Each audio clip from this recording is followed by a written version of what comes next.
ఇందిరమ్మ రాజ్యం కావాలని, ప్రజాపాలన రావాలని, మార్పు చెందాల్సిన అవసరం ఉందని నమ్మిన మొదటి అడ్డ ఈ వరంగల్ గడ్డ. మన ప్రీతమ నాయకులు రాహుల్ గాంధీ గారు రైతు డిక్లరేషన్ మొట్టమొదటిగా రైతుల కళ్ళలో ఆనందం చూడాలని ఇదే గడ్డ మీద రైతు డిక్లరేషన్ చేసి, రైతు డిక్లరేషన్ చేసిన దాన్ని ఇందిరమ్మ రాజ్యం వచ్చిన తర్వాత గౌరవ ముఖ్యమంత్రి రేవంత్ రెడ్డి గారి నాయకత్వంలోని ఈ ప్రభుత్వం మొట్టమొదటి బడ్జెట్లోనే దేశంలో ఏ రాష్ట్రము పెట్టనంత అత్యధికంగా 72,000 కోట్ల రూపాయలని బడ్జెట్లో పెట్టడమే కాకుండా ఇచ్చిన మాట ప్రకారం రైతన్నలకు ఇచ్చిన ప్రతి అంశాన్ని ఆర్థికంగా రాష్ట్రము ఇబ్బందుల్లో ఉన్నప్పటికీ ఇచ్చిన ప్రతి మాటని చిత్తశుద్ధితో ఈరోజు ఈ రాష్ట్ర ప్రభుత్వం చేపడుతున్నది అనేది ఈ వేదిక ద్వారా మీకు తెలియజేస్తున్నాను. అదే రకంగా మహిళా అభ్యున్నతి మరియు ఊతమిచ్చేలా మహిళా పురోగతి ఈ విజయోత్సవ సభ నిర్వహించాలని చెప్పుకోవటాన్ని నిజంగా రాష్ట్ర మంత్రిగా, ఈ జిల్లా ఇన్ఛార్జి మంత్రిగా మొట్టమొదటిసారిగా ఈ వరంగల్కి అవకాశం ఇచ్చినందుకు వేదిక మీద ఉన్న పెద్దలందరికీ మనస్ఫూర్తిగా కృతజ్ఞతలు తెలియజేస్తున్నాను. ఈరోజు అనేక కార్యక్రమాలతో పాటు 22 జిల్లాలకు సంబంధించిన ఇందిరా మహిళా శక్తి భవనాలని గౌరవ ముఖ్యమంత్రి రేవంత్ రెడ్డి గారి చేతుల మీద ఇంతకుముందే శంకుస్థాపన చేసుకోవడం జరిగింది. దేశ చరిత్రలో మహిళా సంఘాలకి తొలిసారిగా సోలార్ విద్యుత్ ప్లాంట్లు కేటాయిస్తూ ఇందిరమ్మ ప్రభుత్వం, అదే విధంగా మహిళా సంఘాల సభ్యులకి బీమా సౌకర్యం కూడా కల్పిస్తుంది మన ఇందిరమ్మ ప్రభుత్వం. ప్రజాపాలన కార్యక్రమంలో 6 గ్యారంటీల్లో ఎన్నికల ముందు ఏవైతే హామీలు ఇచ్చిందో ఆనాటి పిసిసి అధ్యక్షులు, ఈనాటి గౌరవ ముఖ్యమంత్రి గారు ఇచ్చిన మాట ప్రకారం మొట్టమొదటిగా మహిళలకి ఉచిత బస్సు సౌకర్యాన్ని కల్పించడం జరిగింది. ఈ ఉచిత బస్సు సౌకర్యం వల్ల ఉమ్మడి వరంగల్ జిల్లాలలో 8,56,00,000 మంది ఆడబిడ్డలు సుమారు 381 కోట్ల రూపాయలకి ఛార్జీలు ఈ ఉచిత బస్సు వల్ల నా ఆడబిడ్డలకి లబ్ధి జరిగింది అని చెప్పటానికి ఈ ఉమ్మడి వరంగల్ జిల్లా ప్రజల పక్షాన గౌరవ ముఖ్యమంత్రి గారికి కృతజ్ఞతలు తెలియజేస్తున్నాం. అదే రకంగా మహాలక్ష్మి పథకం ద్వారా ప్రతి ఆడబిడ్డకి ఏదైతే ఇందిరమ్మ రాజ్యం వచ్చిన తర్వాత 500 రూపాయలకే గ్యాస్ ముద్దిస్తామని చెప్పాం. ఇచ్చిన మాట ప్రకారం ఈ ఉమ్మడి వరంగల్ జిల్లాకి 104 కోట్ల విలువ చేసే సబ్సిడీని, అంటే వారు కొన్న తర్వాత వారి ఖాతాల్లోకి కేవలం ఉమ్మడి వరంగల్ జిల్లాలోనే 104 కోట్లు ఆడబిడ్డల ఖాతాలోకి గ్యాసు నిమిత్తం వేయటం జరిగింది. అదే రకంగా గృహజ్యోతి కార్యక్రమం ద్వారా గౌరవ ఉప ముఖ్యమంత్రి బట్టి విక్రమార్క గారు అనేక ప్రాంతాలకు తిరిగి అనేక ప్రజలని వారి దగ్గర నుంచి సేకరించిన వివరాల ప్రకారం అద్భుతంగా ఈ గృహజ్యోతి కార్యక్రమాన్ని చేపట్టడం జరిగింది. ఈ ఉమ్మడి వరంగల్ జిల్లాలోనే సుమారు 5,27,000 మందికి 200 యూనిట్లు ఉచిత పవర్ ఇవ్వటం వల్ల సుమారు 128 కోట్లు ఈ 5,27,000 కుటుంబాలకి లబ్ధి జరిగిందని చెప్పడానికి చాలా సంతోషిస్తున్నాను. అదే రకంగా రాజీవ్ ఆరోగ్యశ్రీ కార్యక్రమం ద్వారా ఇందిరమ్మ రాజ్యం రాకముందు పేదవాళ్లకు జబ్బు చేస్తే 5 లక్షల రూపాయల వరకే ఆనాటి కార్యక్రమంలో లబ్ధి జరిగేది. ఎన్నికల్లో వాగ్దానం చేసిన దాని ప్రకారం ఇందిరమ్మ రాజ్యంలో ఇప్పుడు 10 లక్షల రూపాయలు పేదవాళ్లకు జబ్బు చేస్తే ఇవ్వటం జరుగుతుంది. ఈ ఉమ్మడి వరంగల్ జిల్లాలో 3,16,100 మందికి ఈ రాజీవ్ ఆరోగ్యశ్రీ ద్వారా లబ్ధి జరిగింది. సుమారు 174 కోట్లు పేదవాళ్లకు జబ్బు చేస్తే ఈ రాజీవ్ ఆరోగ్యశ్రీ కార్యక్రమం ద్వారా పేదవాళ్ళని ఆదుకున్నది ఈ ఇందిరమ్మ ప్రభుత్వం. గత ప్రభుత్వంలో ధరణి పేరుతో మన ప్రభుత్వం రావడానికి ముందు సుమారు 2 సంవత్సరాల నుంచి 2,45,000 అప్లికేషన్లు వివిధ కలెక్టర్ల దగ్గర ధరణికి సంబంధించిన అప్లికేషన్లు పెండింగ్ ఉండేవి. నెల క్రితం వరకు ఈనాడు 1 నెలలో వచ్చిన అప్లికేషన్లు తప్ప ఈ నెలలో వచ్చిన అప్లికేషన్లు తప్ప ఏ కలెక్టర్ గారి దగ్గర ధరణికి సంబంధించిన పెండింగ్ అప్లికేషన్లు ఎక్కడా లేవు. అదే రకంగా 2020 రెవెన్యూ చట్టం ద్వారా ఏదైతే ఆనాటి ప్రభుత్వం పేదోళ్ల భూములు, ప్రభుత్వ భూములు, భూదాన భూములు, అదే రకంగా దేవాదాయ భూములు, ఫారెస్ట్ భూములు ఆనాటి పింక్ కలర్ సంబంధించిన వాళ్ళు కబ్జా చేశారు. ఆ భూములన్నీ బయటికి తెచ్చే విధంగా రెవెన్యూ చట్టాన్ని దేశంలోనే ఒక రోల్ మోడల్ చట్టంగా తీసుకొచ్చే విధంగా 2024 చట్టాన్ని అతి కొద్ది రోజుల్లోనే అసెంబ్లీలో పెట్టి తీర్మానం చేసి ఒక రోల్ మోడల్ రెవెన్యూ చట్టాన్ని తీసుకొచ్చి ధరణి ద్వారా తెలంగాణలో ఏదైతే 2,54,00,000 ఎకరాల భూమి ఉందో ఆ భూమిని ఆనాటి పెద్దలు విదేశాల కంపెనీల్లో తాకట్టు పెడితే ఇందిరమ్మ రాజ్యంలో గౌరవ ముఖ్యమంత్రి రేవంత్ రెడ్డి గారి నాయకత్వంలోని ఈ ప్రభుత్వం మన స్వదేశానికి సంబంధించిన కేంద్ర ప్రభుత్వానికి సంబంధించిన సంస్థ అయిన ఎన్ఐసికి అప్పగించాం.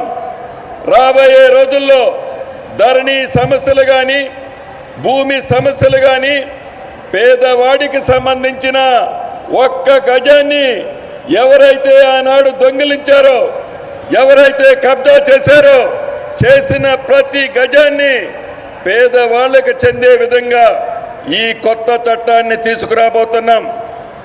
ఇక వరంగల్ విషయానికి వస్తే ఇందాక అనేక విషయాలు ముఖ్యులు చెప్పారు. ఇది ఒక పట్టణం. ఇంతకుముందే గౌరవ ముఖ్యమంత్రి గారు చెప్పినట్లు వరంగల్ అంటే ఒక చిన్న పట్టణం. దీన్ని మహానగరంగా తీర్చిదిద్దాలన్నదే ఈ ప్రభుత్వం యొక్క ముఖ్య ఉద్దేశం. ఈ వరంగల్ పట్టణాన్ని అభివృద్ధి చేసే దాంట్లో, తీర్చిదిద్దే దాంట్లో, మౌలిక వసతులు కనిపించే దాంట్లో, రహదారులు నిర్మించే దాంట్లో అన్ని రంగాలలో హైదరాబాద్కి ఎక్కడా తగ్గకుండా ఇదేనా రెండో క్యాపిటల్ అనే విధంగా వరంగల్ పట్టణాన్ని అద్భుతంగా తీర్చిదిద్దబోతున్నాం. వరంగల్ పట్టణంలో అనేక కార్యక్రమాలు చేపడతామని చెప్పిన కార్యక్రమాలు ఏటిని పూర్తి చేయకుండా మాటలకే పరిమితం చేసి ఈనాడు ఈ వరంగల్ పట్టణాన్ని ఇంతకుముందే స్థానిక ఎమ్మెల్యే గారు చెప్పినట్లు అద్భుతంగా వరదల నిధులు గౌరవ ముఖ్యమంత్రి గారు, ఉప ముఖ్యమంత్రి గారు ఈ వరంగల్ జిల్లాకి అంటే ముఖ్యంగా వరంగల్ పట్టణానికి ఇవ్వటం జరిగింది.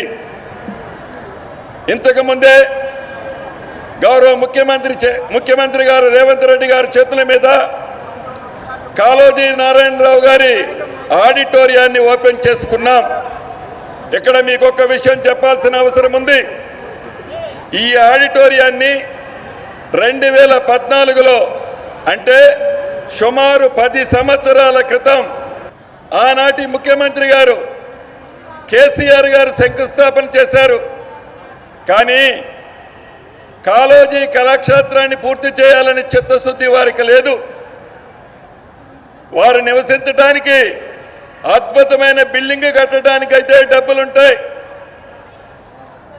వారు కమిషన్ల కోసం కాళేశ్వరం లాంటి ప్రాజెక్టు కట్టడానికి లక్షలాది కోట్లు డబ్బులు వస్తాయి. కానీ ఒక ప్రముఖ కవి, ఈ పట్టణ వాస్తవ్యుడు కాళోజీ నారాయణరావు గారి కళాక్షేత్రాన్ని పూర్తి చేయాలని చిత్తశుద్ధి ఆనాటి ప్రభుత్వానికి లేదు. మొన్న జూన్ నెలలో వరంగల్ వచ్చినప్పుడు గౌరవ ముఖ్యమంత్రి గారు మా అందరికీ సూచించారు, ఎట్టి పరిస్థితిలో ఎంత డబ్బైనా పర్వాలేదు ఈ కాళోజీ కళాక్షేత్రాన్ని యుద్ధ ప్రాతిపదిక మీద పూర్తి చేయాలని చెప్పారు. ఆ దిశలో సుమారు 95 కోట్లు ఖర్చు పెట్టి 1,77,000 చదరపు అడుగులతో అన్ని అంగులతో అద్భుతంగా కాళోజీ కళాక్షేత్రాన్ని నిర్మించడం జరిగింది. అదే రకంగా వరంగల్ మాస్టర్ ప్లాను గడిచిన 30 సంవత్సరాలు, ముఖ్యంగా తెలంగాణ రాష్ట్రం ఏర్పడి 10 సంవత్సరాల నుంచి వరంగల్ పట్టణంలో నివసించే ప్రజలకి వారి కలలానే మిగిలింది.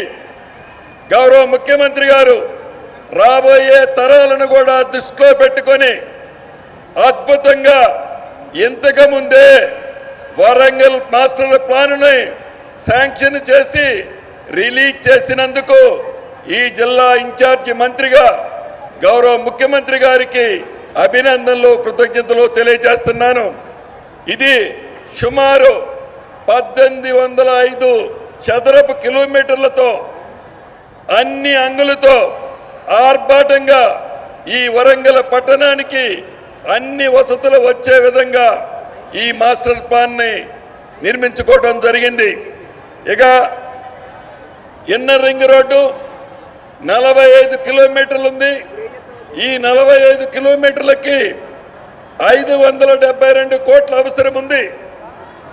ఈ inner ring road Kakatiya university నుంచి కాజీపేట, తిమ్మాపూర్, ఎన్మాముల, పైడిపల్లి కలుపుతూ నిర్మిస్తారు. ఈ ఇన్నర్ రింగ్ రోడ్డుని 3 విడతల్లో కంప్లీట్ చేయాలన్నది ఈ ప్రభుత్వం యొక్క ఆలోచన. అదే రకంగా భద్రకాళి ఆలయానికి 30 కోట్లు శాంక్షన్ చేసి అద్భుతంగా భద్రకాళి ఆలయ పరిసర ప్రాంతాల్ని ఈ ప్రభుత్వం అద్భుతంగా తీర్చిదిద్దనుంది.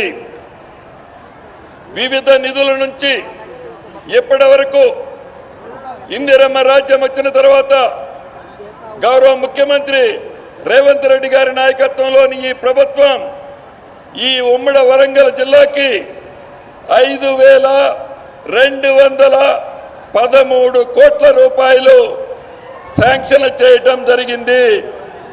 దీంట్లో 4,170 కోట్లు డ్రైనేజ్కి, 205 కోట్లు ఎయిర్పోర్టు